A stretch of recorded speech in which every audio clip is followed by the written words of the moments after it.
Hello everyone, it is Matt here from Scoop in Response, and today we are going to be going over a deck tech from a new commander that was spoiled with Modern Horizons 2. You may remember Ragavan from every modern deck in the last 2 months, and he is absolutely destroying all of the Eternal formats. Absolutely busted card. He's a 1 mana, 2/1. And he reads, whenever Ragavan, Nimble Pilferer, deals combat damage to a player, create a treasure token and exile the top card of that player's library. Until end of turn, you may cast that card. He's also got an activated ability, Dash, and what Dash does is essentially it puts the creature into play with haste, and at the end of your turn, it returns Ragavan to your hand. So you can dash out of the command zone. You do have to pay casting costs, so your command attacks, if you if it gets removed or it gets killed or sent back to the command zone, you'll be paying 4 for your dash after that, 6 for it afterwards. But you will return it to your hand, not to the command zone when that happens. So even if you dash it out for say 4 mana, it will return to your hand, and then you can recast it the next turn for 1. So it makes it a little bit better. So this deck, obviously being in mono red, you don't have a lot of choice for what you want to do. So I thought, well, what the best way to, I guess, abuse and take advantage of Ragavan's abilities would be to make it a Voltron commander that's going to ramp and take advantage of that incremental card draw that you get access to from actually playing cards off of your opponent's decks. So we'll jump in and we'll have a look at the list. So first up, we have our creatures and our planeswalkers package. So we've got both of the Ugins and we've got 2 of the best Chandras in the game. The Ugins are really just about giving us additional, I guess you'd call it ramp for all of our equipment with Ugin the Ineffable. And then Ugin the Ugin the Spell Dragon is particularly useful as it's a bolt on a stick. You can use it to, wipe the board and exile a lot of problematic things. Chandra Torture Defiance is really just something that we're using to ramp and create additional incremental card draw with. So you've got that tick up ability that gives the +2 red mana. So that's absolutely insane. Really, really good card there. But it's also removal. It's that card draw. And then every now and again, you'll get that emblem, and it's pretty much winning the game from there. Chandra Awaken Inferno, it can't be countered, so if you're playing against blue decks, this is just an absolutely sweet card, really, really good card, and you get that emblem as a tick up so that you can essentially be doing a little bit of incremental damage each turn. It's just 1 each time you get to activate it. To be honest, I didn't even know what the Neg X does. It's just a board wipey type thing. You've also got your Neg 3 ability to just do damage to all non-elemental creatures. So it's pretty strong, but you're playing pretty far behind if you're going to be needing to use that. But mostly it's just about that emblem and creating a threat that they have to deal with. For creatures, we've got a whole range of, I guess, acceleration and tutory type cards. You'll notice things like Magda, Brazen Outlaw with a Blightsteel Colossus. Now, because our commander creates treasure tokens, we can actually, use that to cheat out a Blightsteel Colossus some of the time. It's pretty cool. We've got Torbrand for extra damage. Nehebs, just, there for additional, I guess, extension.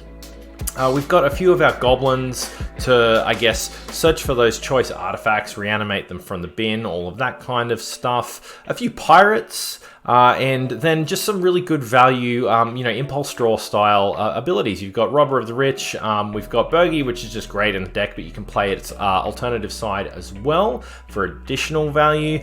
Dockside Extortionist is just more ramp, and it's pirates, so we've got to add a few red pirates into the deck as well. So it's a basic and straightforward creature list. You'll notice a few of the dragons as well. They can be taken from Magda. You can get your Hellkite Tyrant or your your Goldspan Dragon. Goldspan also creating treasure tokens, and Hellkite Tyrant, effectively if you have 20 or more artifacts, you can win the game. So that's kind of like an alternate win con for you.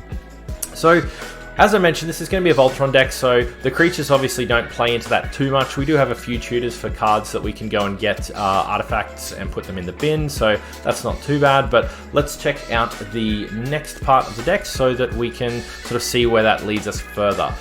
We've got a lot of looting, a lot of card draw and impulse draw. All of these cards are really just, there to sustain your game plan of making sure Ragavan can be hitting, making sure that you have enough cards in your hand. That's, I guess, one of the hardest things to balance with red decks, particularly mono red decks, is that you've got to find a way to reload, and typically it's quite difficult. It's a bit of a challenge to just have straight draw effects. So we've got a few ramp spells and a few ways to actually just draw cards. You'll notice the Ruination and that kind of things. I think it's pretty fun. It's a mono red deck, so you can basically ruin all of your opponents and be reasonably untouched for your mana base if you want to. For the instance, we've got Valakut Awakening is a very cool card. Lets you, draw any number of cards on your hand. Sorry, you draw a number of cards. Let's start again. You put any number of cards from your hand onto the bottom of your library and then draw that many cards +1. So if you've got some tricky cards in your hand, like for example, Pyroblast and Red Elemental Blast are only good if you've got blue opponents. I think it's reasonable to include them just because of how strong they are versus any blue permanent. But sometimes you'll just want to put them on the bottom. If you've got too many lands, you can just put all of those lands on the bottom and go from there and sort of have a refresh, new set of cards. It's really straightforward stuff for this particular, I guess, list. It's really about just enabling you to cast all of your artifacts, which we'll go into next, and also give you the ability to, realistically cast some of the things that you exile off the top of your opponent's deck. When we look at our artifacts, you'll see, I guess, quite a few powerful equipments. We've got the Shadow Spear, Sword of Fire and Ice, Sword of Hearth and Home, Commander's Plate. They're all really cheap as well, so that's like the cool thing about this, is that you should be expecting to get your commander out 100% of the time on turn 1, but you should also be able to follow it up reasonably consistently with making him bigger, getting him stronger, so that plan to do commander damage and lethal commander damage is actually quite realistic. You could include more equipment if you really wanted to. I've tried to find the balance with this because of the fact that you want to have a lot of, and you'll notice, I guess quite a few of these have things that connect with land. So you've got your Sword of the Animus, Sword of Hearth and Home, both of these things, Mask of Memory in a similar capacity, Treasure Map, all of these things, it's all about getting a lot of those lands out of your deck so that you've got more, more gas on the top, so you can actually play stuff off the top, from drawing cards, allows you to, have better consistency of those cards. Geez, hard to talk today. The Mox Diamond is an include. I think that it's perfectly fine if you don't want to put an $800 card in this deck. More than reasonable. I've got it in my collection, so I think it's fine. Mono colored decks, typically don't have much of an opportunity cost when it comes to playing cards like Mox Diamond, because you're only in one color. You don't need to worry about fixing all of that kind of stuff. It's just basically an additional land drop a turn early if it's in your opener. Mox Opal, obviously great. We've got a lot of artifacts in this list, so it's really much it's almost no opportunity cost. You should be able to have Metalcraft, on the second turn that you sort of have this in play, if not the first. Embercleave is a bit of a big baddie for your deck. If you have another sword pumping up Ragavan to maybe a 3/4 or something like that, and then you Embercleave, you can actually just straight up kill your opponent on the spot. There's a few other cards that you might want to consider, like Skull Clamp, Jitte. All of those things are really cool as well.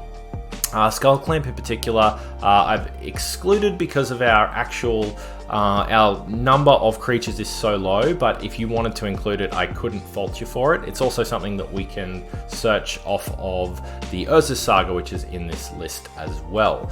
So, Mask of Memory is a bit of looting. You've got unblockables with Whisper Silk and Prowler's Helm, but yeah, if you get the commander up to 5 or 6 damage with all of the pump abilities, then effectively that Embercleave can turn into 12 damage with Trample really, really quickly, and that's obviously terrifying because it's basically a 2-shot.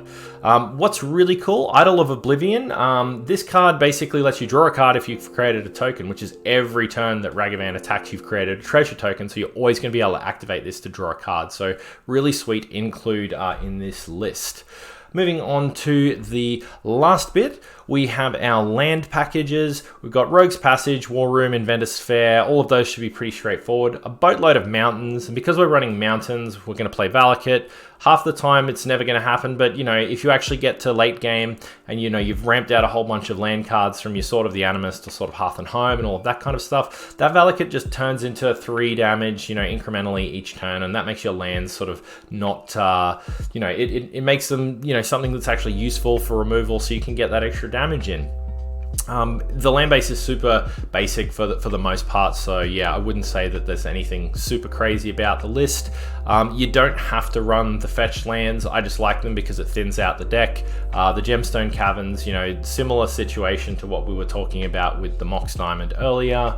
Blood Moon, Curse of Opulence, and Maddening Hex. These are the only enchantments we run in this list. Maddening Hex is a new card that's come out with the latest Commander decks for AFR. I really like this card. I actually lost to it in a different format. We were playing 7-Point Highlander. I lost to a deck that turn 1 Maddening Hexed me.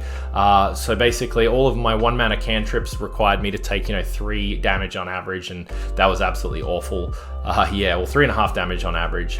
Curse of Opulence plays into the token generation, you know, plan that we have. So creating those gold tokens. They're not treasure tokens, they're gold tokens, but it's still effectively a similar effect. And for 1 mana, you can kind of treat this as like a bit of a Utopia Sprawl or a Carpet of Flowers or whatever you'd like in this kind of deck. Lastly, we've got Blood Moon. Now, I included these all together because obviously this turns off a lot of our non-basics, but realistically we don't mind. The disruptive damage that it's going to cause, our opponents is significantly higher than what it's going to do for us. It doesn't lock us out of anything. It just means that we don't have some cool things like, you know, being able to draw cards or put a search for an artifact or something like that. So that's pretty much the deck today. I really hope you enjoyed the deck tech, just a quick one. Yeah, if you have enjoyed the list, feel free to give us a like and a subscribe. Really appreciate every single subscriber that we get. And yeah, thanks so much for checking out the video, and bye for now.